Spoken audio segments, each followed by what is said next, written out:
Hi viewers, ఈ వీడియోలో అయితే నేను స్వీట్ పొటాటోస్తో ఒక రెసిపీని చూపిస్తున్నాను. ఇలా చేసి ఇచ్చారంటే కిడ్స్ చాలా ఇష్టంగా తింటారు.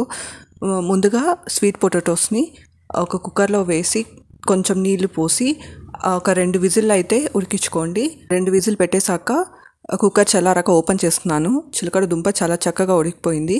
ఇప్పుడు ఉడికిన చిలకడ దుంపలను ఒక ప్లేట్లోకి తీసేసుకోండి. అలాగే ఒక పెద్ద ఉల్లిపాయని సన్నగా కట్ చేసుకొని రెడీగా ఉంచుకోండి.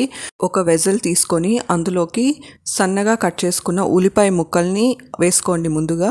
ఆ తర్వాత మనం ఉడకపెట్టుకున్న స్వీట్ పొటాటోని ముక్కలుగా చిన్న చిన్న ముక్కలుగా కట్ చేసుకొని వేసుకోండి. పొట్టు అయితే వీలైనంత వరకు చిలకడ దుంపల పైన పొట్టుని తీసేయడానికి ట్రై చేయండి. ఉన్నా పర్వాలేదు, ఫైబర్ ఉంటుంది అందులో. అలాగ పొట్టుతో కూడా తినొచ్చు, కానీ నేనైతే తీసేస్తున్నాను, పిల్లలకి ఇష్టం ఉండదని చెప్పేసి.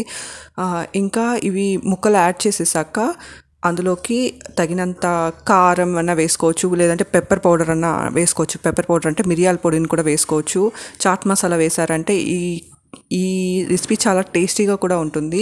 ఇలా చాట్ లాగా చేసి ఇచ్చారంటే తినని పిల్లలు కూడా చాలా ఇష్టంగా తింటారు. మా పిల్లలు అయితే ఉత్త చిలకడ దుంపను ఉడకపెట్టిస్తే తినరనమాట.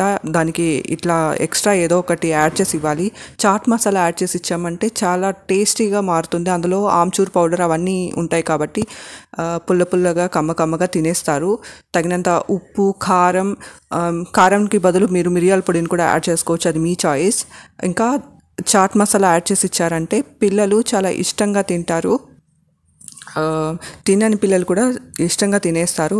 ఈ విధంగా ఒకసారి ట్రై చేసి చూడండి. ఉల్లిపాయ ముక్కలు ఇవన్నీ యాడ్ చేసి ఇచ్చామంటే చాలా టేస్టీగా కూడా ఉంటుంది. మీరు కారంకి బదులు పోమోగ్రానైట్ ఫ్రూట్స్ని కూడా యాడ్ చేసి ఇవ్వచ్చు. దానిమ్మ గింజలు వేసినా టేస్టీగానే ఉంటుంది. నేనైతే స్పైసీగా చేసిస్తున్నాను, మా పిల్లలకి ఇష్టం అని చెప్పేసి. ఇలా ఒకసారి ట్రై చేసి చూడండి. ఈ స్వీట్ పొటాటోలో విటమిన్స్, మినరల్స్, కాల్షియం, సోడియం అధికంగా ఉంటుంది. ఈ రెసిపీని ట్రై చేసి చూడండి. Thanks for watching my video.